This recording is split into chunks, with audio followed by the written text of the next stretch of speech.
Assalamualaikum warahmatullahi wabarakatuh. Selamat datang di channel saya, Tukang Servis Desa. Masuk lagi HP Realme ya. Ini kalau nggak salah Realme C11 2000 berapa gitu ya. Namun ada beberapa tipe HP yang hampir mirip ya. Kalau nggak Realme C11 2020 yang 2021 ya. Oke, jadi ini HP-nya minta ganti LCD dan LCD-nya sudah dibawakan user sendiri ya. Dan langsung saja saya lakukan pembongkaran, lepas SIM tray, backdoor, dan di sini karena tutup mesin atas dan bawah terpisah dan pergantian LCD hanya membuka tutup mesin atas, jadi hanya tutup mesin atas yang dibuka ya. Dilepas semua baut-bautnya dan HP ini sudah pernah diservis ya untuk bagian atasnya, jadi bagian bawah belum pernah diservis. Oke, jadi langsung saja saya lakukan pergantian ya. Kita angkat soket baterainya, kemudian lepas fleksibel LCD-nya ya. Jadi untuk pergantian LCD ini lebih mudah ya sebenarnya dan lebih ini ya, lebih cepat ya. Namun harus dilakukan kehati-hatian untuk pemasangan LCD baru ya. Oke, dan ini dia untuk HP-nya sudah pernah diservis ya sebelumnya. Namun untuk bagian sisi frame-nya ini ada bagian yang kayak hilang gitu ya untuk frame-nya. Jadi mudah-mudahan cahayanya nggak keluar ya. Jadi untuk HP ini sisa-sisa lemnya masih ini ya, masih nempel di bagian frame-nya. Namun ada bagian yang hilang ya di bagian sisinya. Jadi itu kayaknya yang jadi agak banyak sedikit ya lemnya. Oke, lanjut pembersihan bagian frame. Pastikan semua bagian-bagian lem yang lama itu sudah bersih semua ya. Oh, ini tangan saya kena ini ya, kena pecahan LCD ya.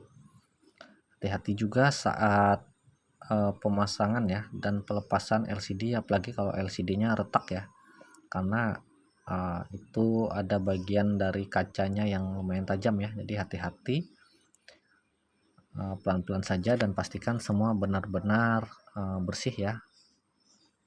Oke, di sini setelah dilakukan pembersihan, cek semua ya bagian-bagiannya, dan ini alhamdulillah untuk bagian saringan itu nggak hilang ya. Jadi itu sudah nempel. Kemudian pastikan kembali tidak ada sisa-sisa lem yang menempel ya. Dan sambil dibersihkan, cek kembali bagian-bagian lainnya ya.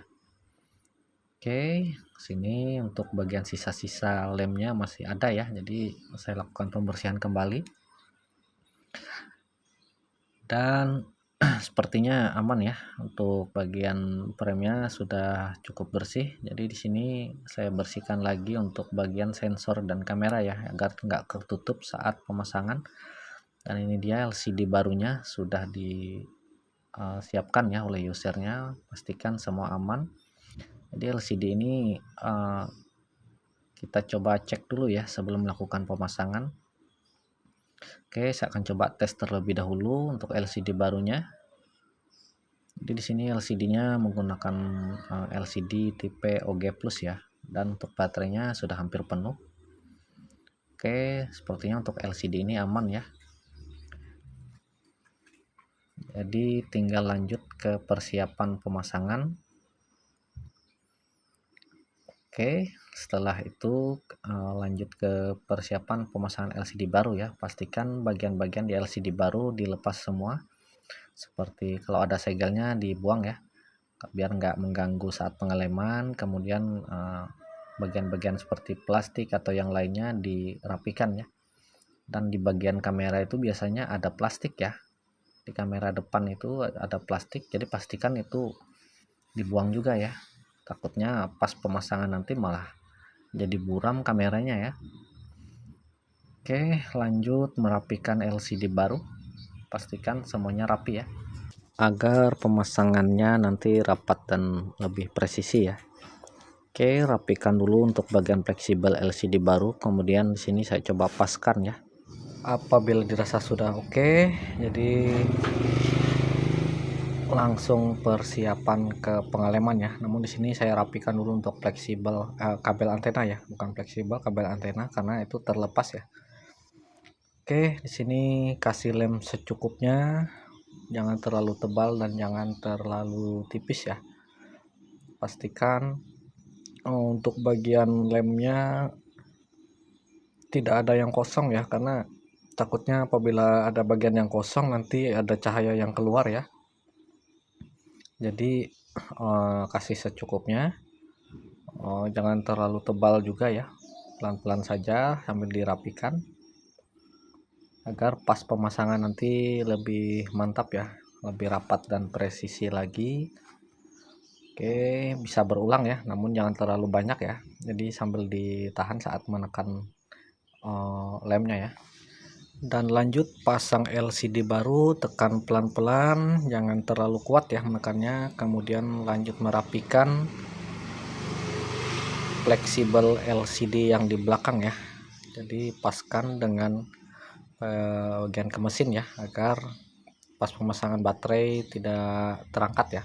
Kemudian lanjut pasang baterainya, kemudian merapikan bagian tutup mesin atas ya.